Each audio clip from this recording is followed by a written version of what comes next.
Salut à tous et à toutes, j'espère que vous allez bien. Pour ma part, ça va.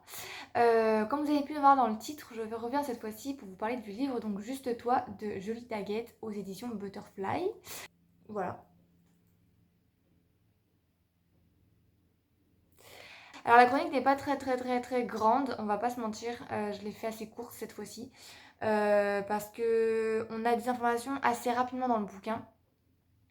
Sauf que bah, c'est pas mon but de spoiler, donc en fait j'ai dit le minimum quoi. Voilà. Le seul truc qui m'a un peu embêtée, c'est pas par rapport au livre, l'histoire elle-même, c'est par rapport au fait qu'il y a que le brochet qui existe et le numérique, bah il n'y a pas de numérique en fait. Sauf que moi j'aime bien avoir le numérique en plus du brochet. Voilà, en gros. Parce que j'achète, enfin là actuellement vu que je suis en plein tri de mes bouquins, j'aime bien avoir le numérique à côté. Comme ça si au cas où le brochet ne m'a pas forcément plu ou que j'ai pas forcément envie de le garder derrière, j'aimerais bien avoir quand même une trace du bouquin, enfin avoir une trace par exemple numérique, etc. dans ma liseuse. Comme ça au moins bah, je ne perds pas entre guillemets le livre. Parce que là le livre je pense pas le garder. Et en fait ça me fait un peu entre guillemets chier. Parce que bah, j'ai que le livre papier et j'ai pas d'autres supports entre guillemets. Donc c'est un peu embêtant. Voilà. Mais bon, c'est pas très grave, on fait avec et puis c'est tout. Voilà. Pour l'instant je le garde et puis on verra bien par la suite et puis voilà. Bref, on va passer à l'histoire parce que c'est pour ça que vous êtes là, tout simplement. Let's go. Alors, tout d'abord, on va rencontrer Allison qui se trouve être dans son lit, tout simplement. Et en fait, elle se fait réveiller par sa sœur Noémie parce que les deux sont en retard, vont être en retard. Plus, voilà, c'est plutôt vont être en retard. Donc, les deux, il faut qu'elle se dépêche parce que Allison, elle, va au lycée et Noémie va travailler au bar. Voilà. Donc Alison va au lycée de base, mais ce jour-là, enfin plusieurs jours dans l'année, elle se réfugie, c'est sa meilleure amie Lexi. On va apprendre au fil des pages que Alison est en crush sur un gars de son lycée, donc de sa classe, qui s'appelle Calvin. Calvin Summer. Voilà. Et faut savoir aussi, ce que j'ai pas mis dans ma chronique, mais Calvin, le crush de justement Alison, l'appelle pas Alison, mais Mackenzie. Donc son nom de famille, voilà, Mac ou Mackenzie, c'est comme ça qu'il l'appelle. Donc en fait, les deux ne s'appellent entre guillemets à peu près jamais par leur prénom, mais par leur nom de famille. Seulement, en lisant le livre, ça arrive à certains moments seulement que Calvin appelle Alison par son prénom. C'est rare, c'est très rare, mais c'est arrivé. Voilà, je ne spoilerai pas dans quelles circonstances, je ne spoilerai rien du tout, c'est déjà arrivé. Voilà. En tout cas, il faut savoir que Calvin et Alison sont un peu comme des chiens et chats, vraiment se détestent, mais en même temps, on va voir ce qui se passe au fur et à mesure des chapitres. Mais les deux s'appellent pas par leur prénom, mais par leur nom de famille. Donc Summer et Mackenzie, ou Mac. Voilà. Qu'elle crush sur lui, en fait, on le voit parce que quand elle parle, quand les deux parlent ensemble, il y a certaines choses qui font que. Elle crush depuis très longtemps sur lui, mais les deux se détestent, entre guillemets, enfin on va voir certaines choses se passer. À côté de ça, on va quand même voir qu'il y a un autre lycéen qui va arriver, donc au lycée, qui va arriver dans leur école, qui s'appelle Younes, et Younes Taleb. Euh, oui, le nom de famille est très important parce qu'en fait, on va apprendre certaines choses par la suite. Voilà. Je spoil rien, je spoil rien. Je spoil rien. Mais en gros, on va voir que ce garçon arrive dans son école, en fait, tout simplement. Et on va en apprendre un peu plus sur lui. On va voir que les deux vont devenir amis.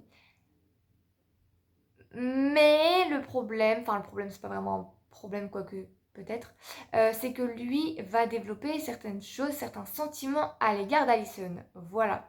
Et en fait on va voir que la relation, donc que ce soit entre Calvin et Alison ou entre Younes et Alison, il va y avoir certaines choses et on voit... alors je précise tout de suite, ce n'est pas du polyamour. Enfin, pas réellement. Mais on va voir certaines choses, voilà. C'est... Pour moi, je traduis pas... le 3. Je ne traduis pas ça par un triangle amoureux. Parce qu'en soi, quand on a... Enfin, perso, quand c'est un triangle amoureux, c'est quand, par exemple, la personne A aime la personne B, la personne B aime la personne C, la personne C aime la personne A. Là, ce n'est pas le cas. Les deux gars ne s'aiment pas du tout. Voilà, il n'y a que elle qui ressent certaines choses et on va voir ce qui va se passer entre les deux, entre les trois plutôt. On va apprendre pendant la lecture que leur maman, donc à Alison et à Noémie, est décédée la veille de Noël. Donc on va comprendre, on va savoir les circonstances, on va savoir pourquoi, on va savoir comment, etc. au fil de la lecture. Mais on va apprendre que les deux, donc Noémie et Allison, ont des traumatismes suite à la mort de leur maman la veille de Noël. Donc c'est pour cette raison que les deux, enfin en tout cas Allison et Noémie je crois, n'aiment pas forcément Halloween. Bon, on n'a que le point de vue d'Allison, hein, bien évidemment je précise aussi. Donc on voit qu'elle n'aime pas du tout, enfin que cette période-là est très compliquée. Pour Noémie en vrai quand j'y pense c'est aussi pareil. Qu'elles n'aiment pas cette période-là en fait parce que ça leur rappelle le traumatisme et l'événement en question. Il faut savoir aussi que pour Allison, le seul moyen pour elle d'extérioriser et d'exprimer ce qu'elle a en elle, c'est de casser et de jeter des choses. Donc pour ça, elle va à la décharge et en fait, elle a besoin de tout casser. Parce que avant ça, en fait, on lui a demandé ou dit, je sais pas trop, de ne pas crier et de ne pas pleurer. Donc maintenant, à l'heure actuelle, suite à cet événement-là, elle ne pleure plus et elle ne crie plus. Tout ce qu'elle fait, c'est qu'elle casse les objets, elle détruit les choses. C'est son seul moyen d'exprimer, d'extérioriser certaines choses en fait. Donc voilà, donc suite à ça. On va voir également la relation, donc on va revenir sur la relation de Calvin et Ali. On va la voir changer au fur et à mesure des films, enfin au fur et à mesure des chapitres, au fil des chapitres quoi. On va la voir changer. En fait, les deux vont devoir faire un exposé ensemble, donc passer beaucoup de temps ensemble. Et en fait, on va voir qu'il y a certaines choses qui vont changer. Voilà, on va voir certaines choses changer, on va voir leur relation changer également. On va en apprendre plus sur Calvin et Younes, sur leur vie, sur qui ils sont, parce qu'on va voir que certaines personnes du bouquin ne sont pas ce qu'elles prétendent être réellement. On va aussi voir la relation entre les filles et leur père, ce qui s'est passé dans leur vie suite au décès de leur maman et de la femme du père. On va voir ce qui va se passer, on va voir comment ils vont réagir et comment ils vont surmonter cette épreuve-là. Et aussi, on va également voir la relation entre les deux garçons et Ali et ce qui va se passer. Voilà, on va voir beaucoup de choses au fur et à mesure des pages. On va en apprendre beaucoup et on va voir certaines choses qui vont arriver et on va se dire waouh, qu'est-ce qui se passe. Voilà, comme j'ai dit, la chronique n'est pas très longue parce que j'ai pas envie de spoiler plus que ça. J'ai lu le bouquin, mais il se passe énormément de choses à certains moments du livre et je n'ai pas envie de spoiler, c'est pas mon but, donc voilà. En tout cas, j'ai beaucoup aimé cette lecture. C'était une bonne lecture passe-temps, je trouve. Je l'ai lu très rapidement. En tout cas, voilà, je vous conseille de la lire si vous aimez ce genre de lecture. Moi, en tout cas, j'ai bien aimé. Je vous la conseille. Et moi, tout ce que j'ai à dire, c'est faites-vous votre propre avis et lisez-le si vous avez envie. Voilà. Passez une bonne journée, passez une bonne nuit, passez une bonne matinée ou une bonne journée.